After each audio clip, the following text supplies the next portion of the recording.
Oke, selamat pagi teman-teman. Sekarang jam setengah 7 lebih 2. Ini di hari Sabtu. Aku mau membuat trip record gitu ke sebuah peninggalan sejarah, yaitu sebuah candi. Namanya Candi Singosari, dan kebetulan nanti ada temanku yang menjadi tour guide, bisa dibilang ya. Dia akan bercerita sedikit tentang sejarah Candi Singosari dan ada apa aja sih di sana nantinya. Sekaligus mungkin akan ada sedikit cerita tentang bagaimana Candi Singosari ini berdiri, atau bagaimana kerajaan Singosari itu pernah berdiri di Malang. So, langsung ke videonya. Yuk. Nah, sekarang menunjukkan jam setengah 8 lebih 10. Jadi candinya gini. Duh, bukan lagi. Ya, candinya gini doang. Udah. Ini jalan raya. Nah, di situ candi. Aduh, sandung lagi. Ya udah, situ candi. Ini jalan raya. Selesai gitu doang. Oke. Jadi ini candinya gini. Itu jalan raya. Nah, udah. Oke, sebelumnya assalamualaikum warahmatullahi wabarakatuh. Waalaikumsalam warahmatullahi wabarakatuh. Semua. Pagi. Selamat pagi. Pagi. Berasa ini ya, apa? Bukan, study tour. Ini mini study tour tahu. Ya, jadi kita di sini sekarang di Candi Singosari. Iya kan? Nah, ini peninggalan dari kerajaan Singosari. Di sini saya bersama Bang Yos. Silakan Bang Yos maju ke depan. Udah gitu doang. Dari mana? Nah, nanti di sini. Ya, aku dipaksa nanti salib sebenarnya. kita bahas sejarahnya. Enggak, gini. Cara tahu ini Candi Singosari atau bukan? Tuh, ada pelang di situ gede tuh. Tuh, pelang itu tuh. Heeh. Menjelaskan Singosari. Nah, di sini kita akan pertama bahas terkait kerajaan Singosari terlebih dahulu. Yang kemudian lanjut akan direview candi oleh Bang Iyos, seorang ahli sejarah dari Unair. Nah, Review candi. review candi. Ini sampai jalan. Apa? Ini sampai jalan. Oke. Enggak, bentar. Sebelum masuk candi ini apaan? Nah, di sini Arca-arca Repot ya. sama prasasti peninggalan kerajaan Singosari dulu. Ini Itu arca apa itu? Yang itu tuh ya. Kenapa kok kebelah? apa? Arca pada. Yang mana ini? Kalau ini yang kebelah ini karena semua peninggalannya emang kebelah. Tapi kalau ini katanya kepalanya ada di Leiden Belanda sana, tapi nggak tahu kebenarannya iya. Oh. Kebetulan yang dari Leiden baru saja dipulangkan ke Indo di repatriasi museum nasional, tapi masih belum bisa dibawa ke sini. Ya, Prof. Agak benar tadi ya. Kerajaan meninggal. arca. Aja nih. Kerajaan Singosari diawali oleh dengan Raja Ken Arok yang kemudian dibunuh oleh Anuspati, yang dimana itu anak dari Tunggul Ametung dan juga Ken Dedes. Jadi Anusapati atau Anuspati? Anusapati. Tipe orang SD. Enggak, tipenya bahaya masalahnya. Dendam berarti ya? Ya, karena dendam. Jadi kerajaan Singosari ini penuh dengan dendam terkait raja-rajanya. Intrik raja-rajanya penuh dengan dendam. Anusapati kemudian dibunuh lagi sama Tohjaya, di mana Tohjaya itu adalah anak dari Ken Arok dan juga Ken Umang. Dan Ken Arok itu meristri 2 orang, ada Ken Dedes sama Ken Umang. Dan dibunuhnya itu dengan cara Tohjaya itu mengajak Anusapati untuk sambung ayam. Kemudian Anusapati didarmakan di Candi Kidal yang berada di daerah Tumpang. Kemudian Tohjaya dibunuh lagi sama siapa? Wisnu Dharma. Wisnu Dharma itu adalah ipar dari Anusapati. Nah, di situ pembunuhan berhenti sejenak, dan di mana Wisnu Dharma dilanjutkan oleh anaknya, yaitu Kertanegara. Kertanegara ini adalah raja yang paling bagus di kerajaan Singosari ini. Namun dibunuh lagi. Dibunuh lagi oleh Jayakatawang, yang dimana dia memiliki darah Kediri, keturunan dari Tunggul Ametung, yang dibantu oleh Bupati Arawiraja dari Sumenep. Nah, kemudian di situ adalah keruntuhan kerajaan Singosari. Selanjutnya akan dibimbing oleh Bang Yos. Bertanya kenapa candinya cuma satu? Candinya ada banyak, Pak. Sebenarnya Candi Singosari itu sama-sama Candi Jawi pasangannya. Saya di masa oleh Mas Lukman jadi curiga ya. Mungkin aku sedikit menjawab kenapa cuma satu. Kalau kata Iyos, candi itu sebagian makam. Enggak, ya benar. Jadi candi ini dulu itu fungsinya ada 2. Yang pertama sebagai tempat pemujaan, lalu yang kedua sebagai tempat makam dari Raja Kertanegara. Iya, monggo Pak. Ini ada satu fakta unik. Ini disampaikan langsung oleh Pak Ismail Lutfi, itu guru dosen sejarah dari UM. Waktu itu aku datang di seminarnya yang lawatan Candi Borobudur. Namanya bukan Candi Singosari. Tapi Candi Singosari itu nggak ada. Jadi yang benar di literatur manapun namanya adalah Candi Tumapel. kenapa namanya Singosari? Yang dikenal sama masyarakat umum. Singosari diberi nama oleh Belanda. Kebetulan candi ini ditemukan oleh pelaut Belanda namanya Nicole tahun 1802. Dia itu jabatannya sebagai gubernur dari pantai laut timur Jawa, menemukan candi ini. Bisa dibuktikan dengan lambang Malang dulu. Kalau bisa Mas Mbak bisa browsing di internet, itu waktu jadi Gemeente Malang itu lambangnya singa 2. Kenapa dinamakan Singosari, mengambil dari situ. Jadi sebetulnya nama Singosari itu nggak ada di literatur manapun, menyebutnya Candi Tumapel. Tapi karena Belanda waktu datang dan menamakan ini sebagai Candi Singosari, maka sekarang banyak dikenal dengan nama Candi Singosari. Candi Singosari ini sinkretis. Ini candi. Padahal kita nggak formal amat. Candi. Enggak, ini soalnya kita punya 2 tour guide.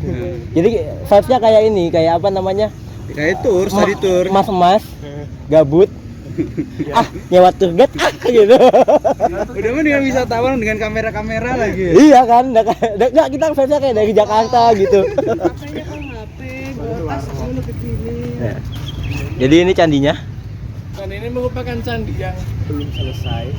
Oke. Makanya satu doang. Dinamakan kenapa belum selesai? Karena ini harusnya ada relief.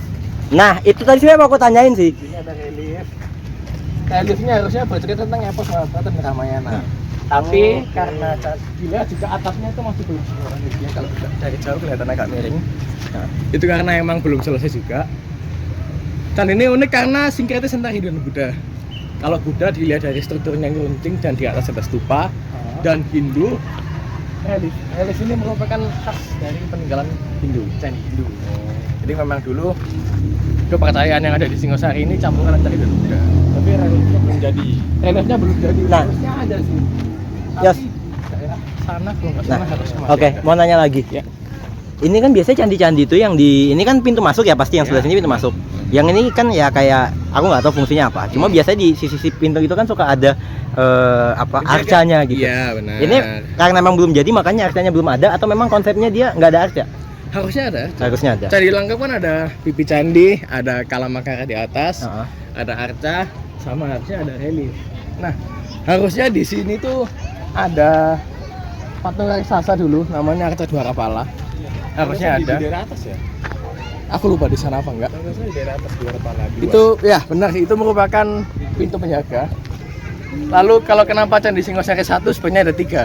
Jadi kita 3 satuan sama Candi Sumerawan sama Candi satunya lagi. Oh, Sumerawan. Ini kan masih satu wilayah, itu masih lurus ada Candi Sumerawan. Itu masih termasuk peninggalan Candi Singosari. Arcanya itu dibawa sama Belanda. Oh, dibawa. Berarti emang bukannya nggak ada. Bukan nggak ada, tapi dibawa Belanda. Dan sebelumnya di dalam itu ada satu, masih ada, tapi karena jelek jadi dibawa sama Belanda. Ntar kasih ibu-ibunya mau lewat dulu. Itu mau sewa tour guide-nya 1 boleh ini kita kasih. Tour guide-nya kasih 1 kayaknya ya. Ini, nah ini kapan ditemukannya? Yang ada, ini kan ada, ini ada pelang nih. Restored 1937, ini restorasi kedua. Karena sebelumnya ada di tahun 19 apa itu waktu zamannya Raffles. Oh, Thomas Jadi Stamford. waktu Raffles dia ketemu ke sini, dia restorasi Candi Singosari itu pertama kali. Ya kalau rumput kayaknya jangan deh. Kalau rumput jangan kayaknya. Soalnya nggak ada yang ngikut. Kayak Sama harusnya di sini ada Linggayoni, tapi enggak ya Linggayoninya. apa dibawa? Atau masih Tidak. Enggak ada sih. Soalnya belum jadi. Kalau nggak salah di dalam, kalau belum di dalam ya. biasanya Linggayoni dalam-dalam nggak sih? Iya, tapi belum jadi kan. Makanya jadi ini cuma buat tempat keagamaan doang, masih belum jadi pendarmaan. Tapi ada juga dalam kitab dari Prasasti Gajah Mada.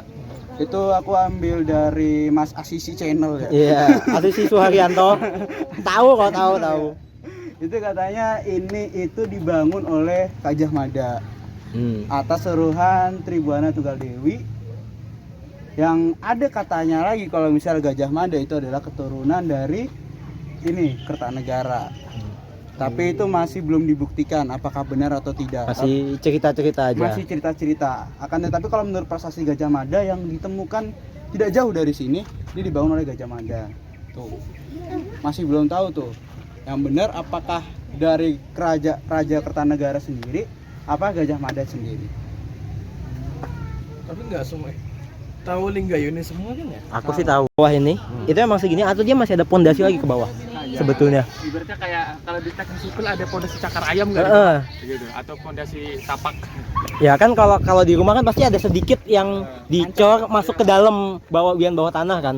Cuma kalau di candi gini apakah dia masih ada batuan lagi di bawah yang lebih gede untuk sebagai pondasi atau ya udah emang segini aja? Harusnya emang segini mas. Soalnya kalau menurutku udah di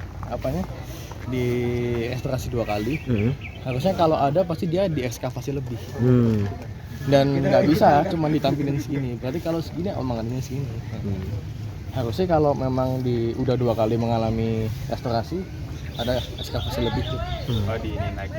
Digali lagi ya. Tapi kalau nggak salah candi yang daerah Jawa Tengah itu dia betul punya ruangan di tengah tapi di dalam. Ya anggap aja kayak situsnya yang di Taman Sari. Taman Sari. Jogja. Taman Sari di Jakarta. Itu kan ada situs lagi. Itu ada Masuk lagi. Ya anggap berarti kayak di rumah zaman sekarang nih. Kalau di Jakarta kan ruang tengahnya naik dulu. Nanti agak ke bawah di ruang dalamnya agak lebih rendah dari rumah gitu loh. Ya benar. Mungkin untuk karena banjir atau apa ya. Lucunya kalau yang di Taman Sari itu ada yang bilang terowongannya tembus ke Parangtritis. Tapi dia bukan terowongan asli, terowongan imajiner. Oh, Jadi, berarti Tapi kan ada juga di daerah Sukabumi, daerah Jawa Barat itu yang ada goa yang tembus ke Mekah. baru gua mau ngomong itu tadi. Baru gua mau ngomong itu. Iya di itu juga ada di Sulawesi Selatan juga ada yang di gunung apa itu? soalnya dulu itu tempat ketemuannya si Sultan sama selingkuhannya. Sama Selingkuhannya siapa? itu Nyi Roro Kidul. Satu garis. Oh gitu. Jadi Nyi Roro Kidul dulu merupakan istilahnya kayak saudara dari si Sultan Hamengkubuwono. Keberapa? aku lupa keberapa. Sepertinya kalau mau bahas Nyi Roro Arif, dia pemimpin-pemimpin di negeri ini pasti ya beliau ya. Pasti ke sana memang. Tapi kenapa yang terkenal Kidul ya? Kenapa Lor nggak ada gitu? Ada sih, ada di Pantai Utara, cuma nggak hype gitu. Ada namanya Nyi Blorang. Iya, cuma nggak hype gitu loh. Katanya Nyi Roro Kidul sama Nyi Blorang ini mereka saudaraan katanya. Nggak tahu lagi wadah. Dan Nyi Blorang itu penguasa Belajar. ular, Iya, penguasa air. Iya. Orang-orang yang ketemu di mana di Pantai Selatan. itu kan melihat, kalau mereka melihat kan beda-beda fisiknya. Tapi kalau menurut yang kayak saya baca yang tahu Kak Om Hao kayak gitu. Oh iya, Om Om Hao itu kan suka kan aku suka nonton, katanya itu kan ada memang beliau ini, tapi yang biasa orang ketemu itu ada yang tangan kanannya, tangan Iya kirinya benar. kayak gitu. Emang nggak semudah itu buat menunjukin. Iya, Roro Kidul sama Kanjeng Ratu Putih itu beda. Iya. Ada berbeda. Tapi sama-sama pakai setelan hijau. Nyi Roro Kidul tuh Kanjeng Ratu Putih itu beneran ratunya. Nyi Roro Kidul tuh ibaratnya kayak duta besar kerajaan itu lagi. PM-nya, Kalau misalkan aku pernah dengar cerita orang langsung yang apa ya? Yang diambilnya dari ini mistika. Dipercaya Kan ada hubungannya itu. Ada narasi story sama mistika kan. Heeh. Nah, itu udah dari mistika gitu.